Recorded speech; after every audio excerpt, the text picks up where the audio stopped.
इसके बाद है अकाउंटिंग फॉर सेल्स टैक्स। अब सेल्स टैक्स हमेशा आपको पता है कि नेट सेल्स पे कैलकुलेट होता है।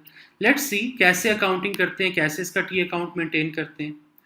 अ business sells goods for $600 plus $120 sales tax, that is 720 gross price. So net sales है हमारी 600, 120 का टैक्स इस पे ऐड हुआ है। हमेशा याद रखते हैं सेल्स टैक्स नेट सेल्स पे परसेंटेज लेके हम कैलकुलेट करते हैं। फिर उसके बाद हमारे पास ग्रॉस प्राइस आ जाती है 600 प्लस 120। अब इसकी डबल एंट्री कैसे करेंगे? ये क्रेडिट सेल है, अकाउंट रिसीवेबल डेबिट होगा। अब कस्टमर से आपने कितना अमाउंट लेना है? कस्टमर से 600 लेना है या 720 लेना है? कस्टमर से हमने कलेक्ट करना है 720, क्योंकि सेल्स भी की है और सेल्स टैक्स भी उससे कलेक्ट करना है। तो अकाउंट रिसीवेबल डेबिट करेंगे हम यहां पर 720 से। सेल्स हमारी कितनी है? हमारी सेल्स 720 नहीं है, हमारी सेल्स है 600। 120 तो उसमें सेल्स टैक्स है, तो सेल्स हम क्रेडिट कर लेंगे 600 से। अब दोनों में डिफरेंस कितना आ रहा है? क्रेडिट साइड शॉर्ट आ रही है, कितने से शॉर्ट आ रही है? 720 माइनस 600, ये शॉर्ट आ रही है 120 से। ये क्या है?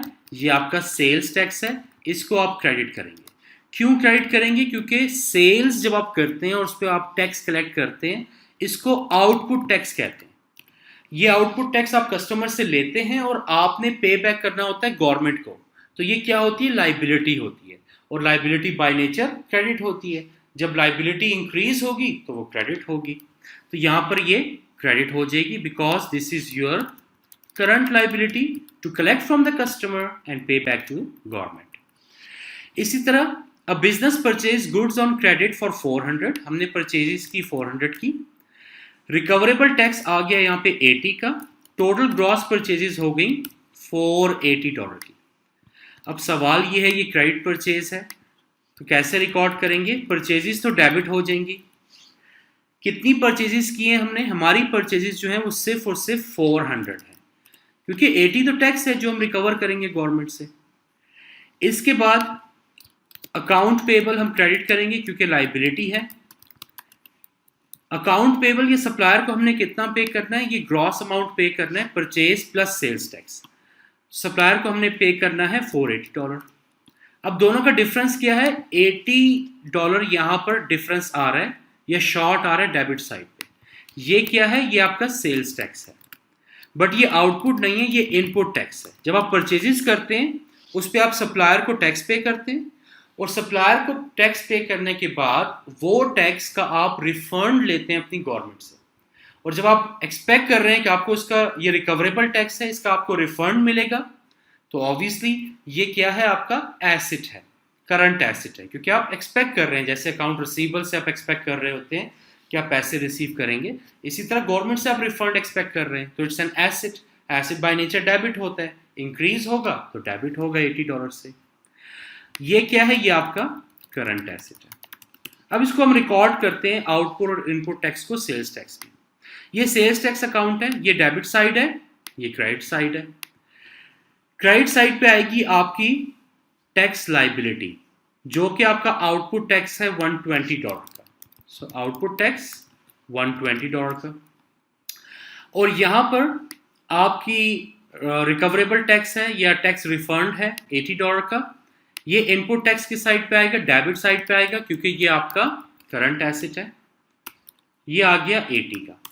कस्टमर से आपने कलेक्ट किया 120 टैक्स की मद में। $80 आपका अपना टैक्स बेनिफिट है, ये आपने रिकवर करना है। तो बाकी कितना आएगा?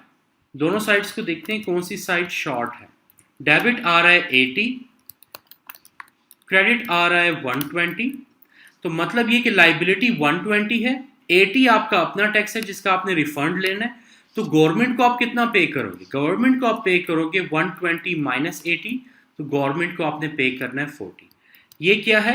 ये कैरी डाउन है, क्लोजिंग बैलेंस है, और ये आपकी लाइबिलिटी है। 120 की लाइबिलिटी थी, 80 आपका अपना टैक्स है, बाकी जो $40 है, ये एक्स्ट्रा $40 जो है ये आप गवर्नमेंट को पे करेंगे, ये आपके बिजनेस की लाइबिलिटी है। So I hope you are clear with accounting for sales tax. इसके बाद थोड़ा सा लेजर अकाउंटिंग को देखते हैं। अब लेजर अकाउंटिंग बेसिकली क्या होती है, जैसे अगर फर्ज करें आपने एक डबल एंट्री की है क्रेडिट सेल की, तो अकाउंट रिसीवेबल आपका डेबिट होगा टोटल अमाउंट से, लेट्स से $1000, सेल्स आपकी क्रेडिट होगी $1000 से। ये डेबिट एंड क्रेडिट कहां पे होंगे, ये आपके जर्नल लेजर में होंगे जहां आपके कंट्रोल अकाउंट्स होते हैं। और उसके बाद ये अकाउंट रिसीवेबल कौन है, ये मिस्टर ए है, मिस्टर बी है, मिस्टर सी है।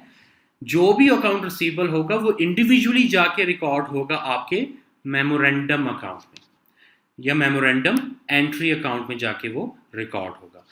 दो मेमोरेंडम एंट्री अकाउंट्स होते हैं, रिसीवेबल लेजर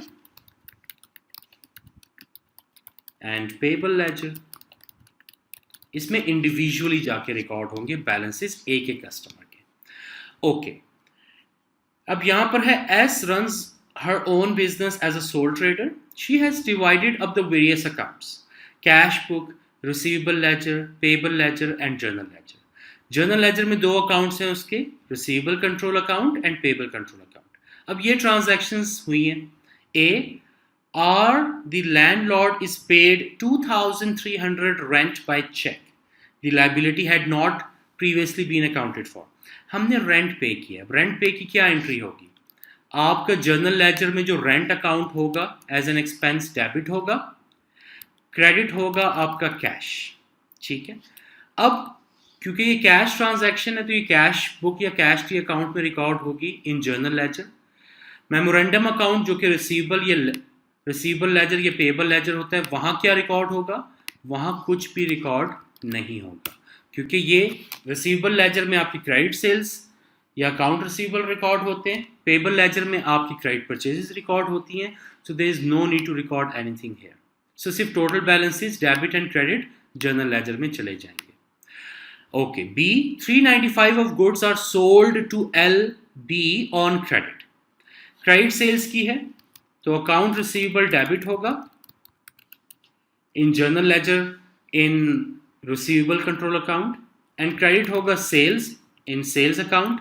और यहां पर क्योंकि ये क्रेडिट सेल है तो ऑब्वियसली रिसीवेबल लेजर जो है उसको आप डेबिट करेंगे मेमोरेंडम अकाउंट को, किस नाम से, इंडिविजुअल अकाउंट रिसीवेबल से बेटर्स बाय, ये आप डेबिट करेंगे रिसीवेबल लेजर में। ओके, और यहां पर आएंगे टोटल वैल्यू। इसके बाद नेक्स्ट है credit note of 85 is issued by B Turpin for goods return.